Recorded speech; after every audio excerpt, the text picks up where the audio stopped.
Hello students, welcome in mathematics class. Chapter हमारा चल रहा है डिटर्मिनेंट्स। आई होप 4.2 एक्सरसाइज तक आपने प्रूविंग प्रॉब्लम सॉल्व कर ली होगी। अब हम स्टार्ट करते हैं हमारी जो नेक्स्ट एक्सरसाइज है 4.3 एक्सरसाइज। रादर इजी एक्सरसाइज है, ऐसा हम कह सकते हैं। और ये एक्सरसाइज बेस्ड है एरिया ऑफ ट्राइंगल पर यूजिंग डिटर्मिनेंट्स। तो आइए स्टार्ट करते हैं। एरिया ऑफ ट्राइंगल का एक फॉर्मूला आप पढ़ते हैं 10th क्लास के अंदर, आपको याद होगा कि ट्राइंगल का एरिया जब हमें उसके तीनों वर्टिसेस के कोऑर्डिनेट दे दिए जाए x1 y1 x2 y2 x3 y3, अगर हमें तीनों कोऑर्डिनेट्स दे दिए जाए तो हम इस तरह के एक फॉर्मूला यूज करते हैं, half x1 y2 minus y3 plus x2 y3 minus y1 and plus x3 y1 minus y2। और इससे इवैल्यूएट करने के बाद एरिया जो आता है ट्राइंगल का, चाहे वो नेगेटिव आ रहा है चाहे पॉजिटिव आ रहा है, हम ये कहते हैं कि एरिया तो पॉजिटिव ही होगा। नेगेटिव पॉजिटिव हम क्या लेते हैं, पॉजिटिव लेते थे। इस तरह का एक फॉर्मूला आप 10th क्लास में सीखे हैं। यहाँ पर डिटर्मिनेंट के फॉर्म में area of triangle when we are given the three vertices of a triangle is given by half determinant x1 y1 1 x2 y2 1 x3 y3 1। इस डिटर्मिनेंट को इवैल्यूएट करने से भी हम सेम एरिया कैलकुलेट कर सकते हैं। तो डिटर्मिनेंट फॉर्म में ट्राइंगल का एरिया इवैल्यूएट करने का हमारा ये फॉर्मूला रहेगा, ठीक है। और पॉजिटिव एरिया आएगा चाहे नेगेटिव आएगा, हम एरिया को पॉजिटिव में ही कैलकुलेट करेंगे। तो हो सकता है कि कुछ ऐसे क्वेश्चंस हो जहां पर हमें पहले से एरिया गिवन हो और हमें किसी अननोन की वैल्यू निकालनी हो। उस केस में वो एरिया हमें प्लस और माइनस दो साइन लेते हुए सॉल्व करना होता है, क्योंकि एरिया तो प्लस भी हो सकता था माइनस भी हो सकता था। इस बात को इंश्योर हमें करना है।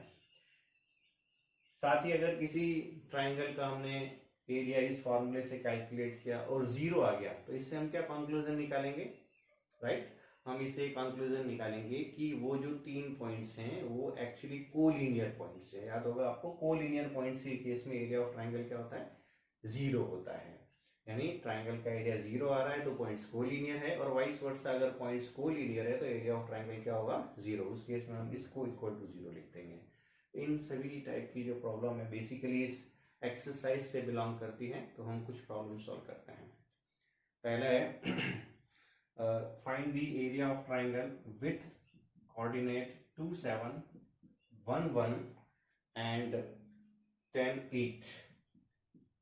उस ट्राइंगल का एरिया, ट्राइंगल से ABC है जिसके वर्टिसेस दिए हुए हैं, और हम इस ट्राइंगल का एरिया इस फॉर्मूले से यूजिंग डिटर्मिनेंट फाइंड आउट करना चाहते हैं। अगर क्वेश्चन में दिया हो using determinant evaluate the area, that means we have to use this formula, not this. तो half x1 y1 x2 y2 x3 y3, तो ये हो जाएगा x1 y1 and 1 x2 y2 and 1 x3 y3 and 1, और इसको हम evaluate कर लेंगे तो हमारा आंसर आ जाएगा हाफ। हम इसको जो सॉल्व कर रहे हैं वो एक्सपांडिंग रो 1 से कर रहे हैं एज यूजुअल। तो ये हो गया 2 1 minus 8, 1 minus 8 is minus 7, then minus 7, 1 minus 10 which is minus 9, and plus 1, deleting this and this, 8 minus 10 that is minus 2। और इसको इवैल्यूएट कर लेंगे, half minus 14, 9 into 7 that is plus 63 और minus 2, कुल मिलाकर के हो जाएगा हाफ माइनस का 16 प्लस का 63 यानी हाफ, और मल्टीप्लाइड बाय 63 माइनस 16, तो ये हो गया 13 माइनस 7 5 माइनस 1 दैट इज 4, यानी 23.5 स्क्वायर यूनिट। ये आ गया हमारा ट्राइंगल का एरिया। हालांकि यहाँ तो पॉजिटिव ही आया, अदरवाइज हम नेगेटिव आता तो भी पॉजिटिव ही लेते।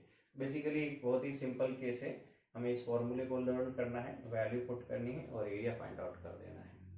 इस तरह से हम निकाल सकते हैं। एक और प्रॉब्लम लेते हैं जहां पर हमें एरिया गिवन है और अननोन निकालना है। अब देखते हैं सेकंड एग्जांपल को। उसी एक्सरसाइज का थर्ड क्वेश्चन है, find the value of k if area of triangle is 4 square unit and the vertices of the triangle are -2 0 0 4 and 0 k। यानी यहाँ पर हमें ट्राइंगल का एरिया दे रखा है और k की वैल्यू फाइंड आउट करनी है जो कि सी वर्टेक्स का पार्ट है। तो कैसे सॉल्व करेंगे? Area of triangle is given equals to 4। Area of triangle का formula half x1 y1 1 x2 y2 1 x3 y3 1। यहाँ k आ गया और इक्वल टू, इस बार एरिया गिवन है तो हम क्या लिखेंगे? एरिया को प्लस -4, क्योंकि वो +4 भी हो सकता है और -4 भी हो सकता है। देन हाफ, इसको एक्सपांड किया है मैंने कॉलम 1 के अकॉर्डिंग, कॉलम 1 के along, deleting this and this, 4 - k, remaining 0 हो जाएंगे, इक्वल टू +-4। देन हाफ को ट्रांसफर किया तो ये +-8 हो जाएगा। एक बार -2 4 k को +8 के इक्वल लिखा, एक बार इसको -8 के इक्वल लिखा और यहाँ हमने सॉल्व किया, -2 ट्रांसफर किया, 4 - k इक्वल टू -4 और you can say k is equals to 8 आएगा अगर हम +8 के इक्वल लिखते हैं, और अगर हम -8 के इक्वल लिखते हैं और सॉल्व करते हैं तो k की वैल्यू कितनी आएगी? 0 आएगी। दैट मीन्स जिन केसेस में, जिन क्वेश्चंस के अंदर हमें एरिया गिवन है वहां पर हमें एरिया ऑफ ट्राइंगल का जो फॉर्मूला है उसके इक्वल में प्लस माइनस साइन को यूज करना है, और अगर हम ओनली प्लस साइन को यूज करेंगे तो हमें k की एक ही वैल्यू मिलेगी, तो हमारा आंसर अधूरा रह जाएगा। इसलिए प्लस माइनस लिखना है ताकि हमें k की 2 वैल्यूज मिले। यहाँ पर आंसर है 8 एंड 0। तो आप ये एक्सरसाइज 4.3 अपनी कॉपी में या रजिस्टर में सॉल्व करिए और अपने रेस्पॉन्स को गूगल क्लासरूम में आप लोग अपलोड करिए। Thank you.